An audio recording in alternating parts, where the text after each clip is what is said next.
தூத்துக்குடி மாவட்டத்தில் கொட்டிய கனமழையால் குடியிருப்புகளை தண்ணீர் சூழ்ந்திருக்கிறது. சாலைகள், வீதிகள் ஆறுகளாக மாறியிருக்கிறது. இதுகுறித்த தகவல்களை செய்தியாளர் ஜெயக்குமாரிடம் கேட்கலாம்.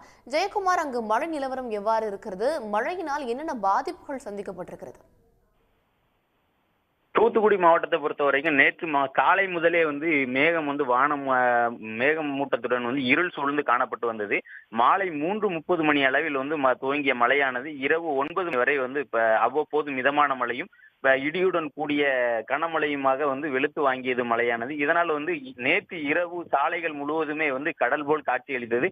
வாகனங்கள் மின் விளக்குகளை முகப்பு விளக்குகளை எரியவிட்டவாறு ஊர்ந்து சென்ற நிலையை தான் நேற்று இரவு முழுவதும் பார்க்க முடிந்தது. அது மட்டுமல்லாமல் தூத்துக்குடி தென்பாகம் காவல் நிலையம், தூத்துக்குடி அரசு மருத்துவமனை, அரசு மருத்துவமனை குழந்தைகள் வார்டு போன்ற பகுதிகளில் மழைநீர் இரவு அதிகமாக சூழ்ந்து காணப்பட்டது.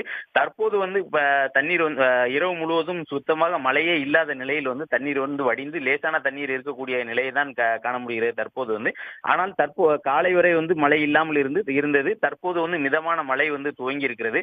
இதனால் தூத்துக்குடியில தாழ்வான பகுதிகளான ஆதிபராசக்தி நகர், முத்தமால் காலனி போன்ற பகுதிகளில் அதிகமான மழை நீரானது தேங்கி இருக்கிறது. ஆதிபராசக்தி நகர் பகுதியில் வீடுகளை சூழ்ந்துள்ள மழை நீரால் மக்கள் வெளியே வர முடியாத சூழ்நிலை நிலவி வருகிறது. ஒரு சில வீடுகளுக்கு உள்ளேயும் தண்ணீர் சென்றிருக்கிறது. அது மட்டுமல்லாமல் ஏற்கனவே தேங்கி இருந்த மழை நீரின் மேலிருந்த படர்ந்திருந்த பச்சை நிற பாசிகள் முழுவதும் சாலையில் வந்துள்ளதால் சாலைகளே தெரியாத அளவிற்கு முழுமையாக பச்சை கம்பளம் விரித்தது போன்ற காட்சியாக தண்ணீர் காட்சியளிக்கிறது. பாதாள சாக்கடை நீரும் இந்த நீருடன் கலந்துள்ளதால் மழை நீரானது கருப்பு நிறத்தில் சாலைகளில் தேங்கி உள்ளதால் மக்கள் வீட்டை விட்டு வெளியே வராமல் வீடுகளிலேயே முடங்கி இருக்கிறார்கள். தற்போது மழையானது தற்போது தூத்துக்குடியில் துவங்கி இருக்கிறது. தூத்துக்குடியில முக்கியமான குளமான கோரம்பள்ளம் குளத்துல அதிகமான தண்ணீர் வரத்து அதிகமாக இருப்பதால் 24 கண்மாய் கொண்ட அந்த குளத்தில் 5 கண்மாய்கள் திறந்து 5 கால்களிலும் சுமார் 1000 கண்ணாடி வீதம் 5000 கண்ணாடி தண்ணீர் வெளியேறி கொண்டு இருக்கிறது. திருநெல்வேலி தாமிரபரணி ஆற்றிலிருந்து வரக்கூடிய நீரும் 15,000க்கும் அதிகமான கண்ணாடி நீர் வந்து கொண்டிருப்பதால் ஸ்ரீவைகுண்டம் அணையிலிருந்து ஏற்கனவே 11,000 கண்ணாடி நீர் நேற்று மாலை வரை வெளியேறி கொண்டிருந்தது.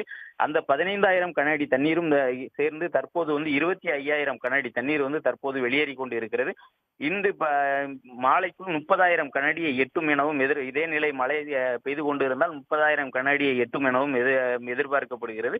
30,000 கண்ணாடி தண்ணீர் வரை ஸ்ரீவைகுண்டம் அணையிலிருந்து கடலுக்கு செல்லக்கூடிய வழியில் சென்றால் எந்த பாதிப்பும் இருக்காது. 30,000 கண்ணாடியையும் தாண்டி தண்ணீர் வெளியே கடலுக்கு செல்லக்கூடிய காலில் சென்றால் அருகாமையில் உள்ள குடியிருப்புகளுக்குள் தண்ணீர் போகக்கூடிய அபாயம் இருக்கிறது. தற்போது வரை 25,000 கண்ணாடி தண்ணீர் மட்டுமே வெளியேறி கொண்டிருப்பதால் தற்போது அந்த பகுதியில் எந்த பாதிப்பும் இல்லை. ஆனால் ஸ்ரீவைகுண்டம் அணை பகுதி முழுவதுமே கடல் போல் காட்சியளித்து தண்ணீர் வெளியேறி கொண்டிருக்கிறது. தூத்துக்குடி மாநகரத்தில் நேற்று இரவு பெய்த மழையிலேயே தண்ணீர் முழுமையாக தாழ்வான பகுதிகளில் இருக்கக்கூடிய குடியிருப்புகளை சூழ்ந்து காணப்பட்டது. தற்போது மழை துவங்கி இருப்பதால் இன்னும் இந்த மழை நீடிக்குமானால் பல்வேறு பகுதிகளில் குடியிருப்புகளை விட்டு வெளியே வர முடியாத அளவிற்கும் குடியிருப்புகளுக்கு உள்ளேயும் தண்ணீர் புகுவதற்கான வாய்ப்புகள் இருக்கிறது. தற்போதைய தகவல்களுக்கு நன்றி ஜெயக்குமார். உடனுக்குடன் செய்திகளை தெரிந்து கொள்ள சன் நியூஸ் பெல் ஐகானை கிளிக் பண்ணுங்க.